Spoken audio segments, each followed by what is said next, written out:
नवरात्रों की हार्दिक शुभकामनाएं। आशा करती हूँ कि माँ दुर्गा आप सभी पर अपनी कृपा बनाए रखे। आइए नवरात्रि के शुभ अवसर पर जानते हैं कैसे करें घट स्थापना और उसका शुभ मुहूर्त क्या है। हिंदू धर्म में शारदीय नवरात्र का त्योहार बहुत ही धूमधाम से मनाया जाता है। इस दौरान माँ दुर्गा की मूर्ति घर में या मंदिरों में स्थापित की जाती है और 9 दिनों तक माँ दुर्गा के 9 रूपों की पूजा की जाती है।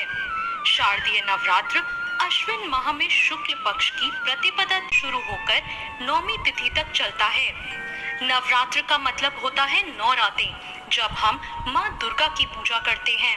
नवरात्र में जो सकारात्मकता आती है वो हमारे वातावरण से बुराई को दूर कर देती है। इस समय अच्छाई और शांति और खुशी का माहौल बनता है। साथ ही हमारे मन में उत्साह और उमंग बढ़ती है। इस बार शारदीय नवरात्र का पर्व 22 सितंबर से शुरू हो रहा है और इन शुभ दिनों का समापन 1 अक्टूबर महानवमी के दिन होगा। शारदीय नवरात्र के पहले दिन कलश स्थापना होती है जो कि एक शुभ मुहूर्त में स्थापित किया जाता है। उदया तिथि के अनुसार शारदीय नवरात्र इस बार 22 सितंबर को मनाया जाएगा।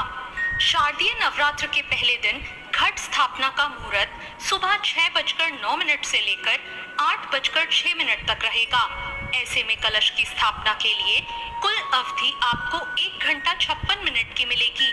वहीं अगर आप किसी वजह से इस मुहूर्त में कलश स्थापित न कर पाए तो अभिजीत मुहूर्त में भी कलश को स्थापित कर सकते हैं, जिसका मुहूर्त सुबह 11:49 से लेकर दोपहर 12:38 तक रहेगा। अब मैं बताती हूँ शारदीय नवरात्र में घट स्थापना करने के लिए आपको क्या क्या सामग्री लेनी होगी। आपको लेना होगा अनाज और साफ जवे, कलश, गंगाजल, सुपारी, मौली, रोली, जटा वाला एक नारियल, आम के या अशोक के पत्ते, मिट्टी का बर्तन और किसी पवित्र स्थान की मिट्टी, अखंड ज्योत के लिए बड़ा दिया और रुई की बत्ती, लाल सूत्र और सिक्का, लाल कपड़ा, फूल, फूल माला, इलायची, लौंग, कपूर, अक्षत और हल्दी। इस दिन सुबह स्नान करने के बाद सूर्य देव को अर्घ दें। इसके बाद मंदिर की साफ सफाई करें। दोस्तों, कलश स्थापना के लिए घर की उत्तर या उत्तर पूर्व दिशा को शुभ माना जाता है।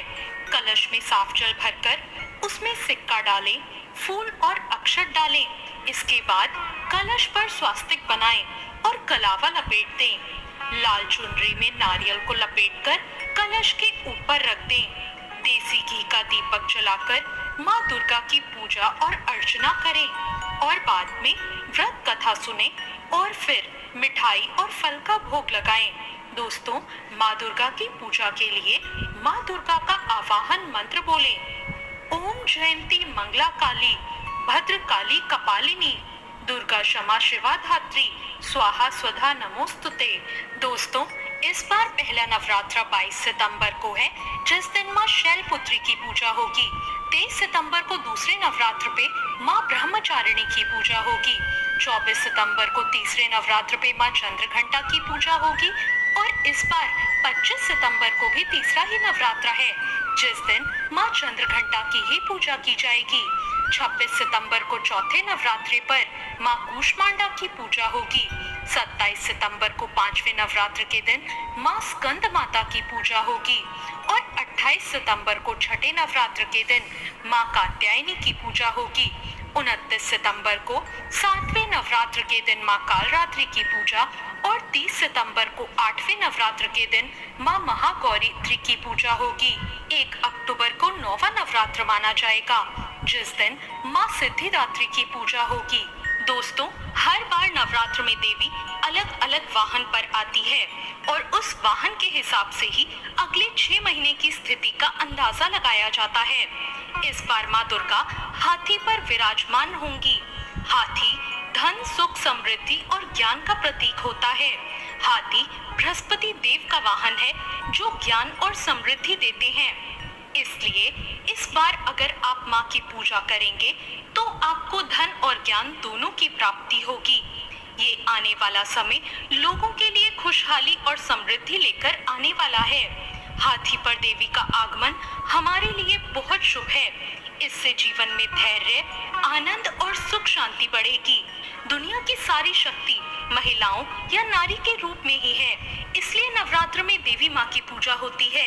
देवी खुद ही शक्ति की मूर्त है, इसलिए नवरात्र को शक्ति के नवरात्र भी कहा जाता है। नवरात्र के 9 दिन अलग अलग रूपों में माँ दुर्गा की पूजा होती है, जिन्हें नव दुर्गा कहा जाता है। हर एक रूप से हमें अलग अलग आशीर्वाद और वरदान मिलता है। साथ ही ग्रहों की बाधाएं भी दूर होती हैं। नवरात्र के पहले दिन हम माँ शैलपुत्री की पूजा करते हैं। शैलपुत्री का मतलब है पहाड़ की बेटी, जो हिमालय की पुत्री हैं। इन्हें पार्वती भी कहा जाता है। इनकी पूजा करने से अच्छे स्वास्थ्य और लंबी उम्र का आशीर्वाद मिलता है। साथ ही अगर जीवन में कोई सूर्य से जुड़ी परेशानी है तो वो भी दूर हो सकती है। इस बार शारदीय नवरात्र में चतुर्थी तिथि की वृद्धि हो रही है। नवरात्र में तिथि की वृद्धि बहुत ही शुभ मानी जाती है। साथ ही माता का आगमन भी शुभ कारक हो रहा है। इस कारण से ये नवरात्र का प्रभाव बहुत ही शुभ रहेगा। तो ये थी नवरात्र से जुड़ी जानकारी। आप सभी को आज की ये जानकारी कैसी लगी, कमेंट करके जरूर बताएं।